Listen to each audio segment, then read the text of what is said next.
Nous allons voir comment écrire et équilibrer une équation de dissolution. Première étape. On écrit la formule du solide en notant bien en indice le fait qu'on est avec une forme solide. Une flèche portant l'indication O ou la formule H2O au-dessus indique qu'on va procéder à une dissolution. Puis on indique les deux ions présents dans le solide, le fer et le chlore. Le fer apparaissant en premier dans la forme du solide, ce sera l'ion positif, et le chlore apparaissant en deuxième position, ce sera l'ion négatif. Deux cas se présentent ici, soit vous connaissez déjà ou on vous a donné la charge de chaque ion, auquel cas on vous a précisé que c'était dans ce cas-là Fe2+, et Cl-, et à ce moment-là, vous allez vous contenter de procéder à la conservation de la matière. Vous voyez qu'il y a ici un fer, deux chlore. Je mettrai donc deux ions chlorure et je vérifie que les charges sont les mêmes à droite et à gauche de la flèche. Deux charges plus et deux fois une charge moins, ce qui rend la droite neutre et le solide, bien entendu, était neutre.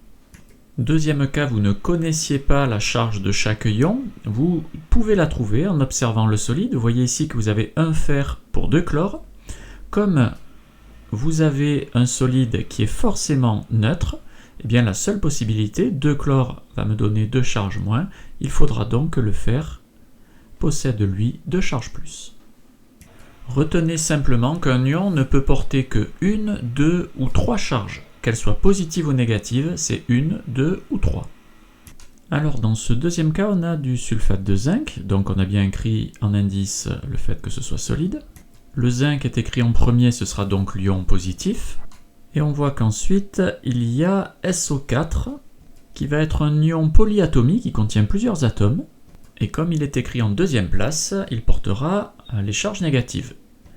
Vous voyez qu'ici, les charges plus et moins s'annulent. La matière est conservée, un zinc, SO4, SO4. Donc on pourrait penser que cette équation est correcte. Et pourtant, le zinc porte 2 charges négatives, ainsi que l'ion sulfate. 3 charges auraient fonctionné aussi, donc vous voyez que dans ce cas-là, il faut absolument simplement connaître l'expression des ions zinc et sulfate. Soit on vous les a donnés, soit vous les connaissez. La seule difficulté ici était de distinguer l'ion polyatomique. Alors on va traiter ici le cas le plus complexe que vous pourrez rencontrer. Al2, SO4, 3 fois. On distingue bien les deux ions. Tout d'abord, Al, l'ion aluminium qui, écrit en premier, sera forcément positif. Puis SO4 qui, écrit en deuxième, est forcément l'ion négatif. Si on veut respecter la conservation de la matière, on voit qu'on a ici 2 Al. Il faudra donc 2 ions aluminium. Et on a 3 sulfates. Il faudra donc ici 3 ions sulfates. Le solide à gauche étant neutre, il faut absolument qu'à droite ce soit neutre aussi. Il va donc que, lorsqu'on va multiplier la charge de l'aluminium par 2, cela fasse autant de charges que la charge du sulfate multipliée par 3. Je vous rappelle que les charges des ions ne peuvent être que de 1, 2 ou 3 charges plus. Donc si Al était porteur d'une seule charge plus, cela ferait 2 charges. Il est impossible de faire 3 fois quelque chose pour trouver 2. Si l'aluminium portait 2 charges, cela ferait 2 fois 2, 4. 3 fois quelque chose, ça ne fera jamais 4. La seule possibilité, c'est donc d'avoir un ion Al 3+, ce qui va nous faire 2 fois 3, 6 charges plus. Le seul moyen pour avoir 6 charges moins, c'est d'avoir 3 ions qui portent chacun 2 charges moins. Et vous voyez qu'on a ici retrouvé la formule des ions, même si on ne les connaissait pas.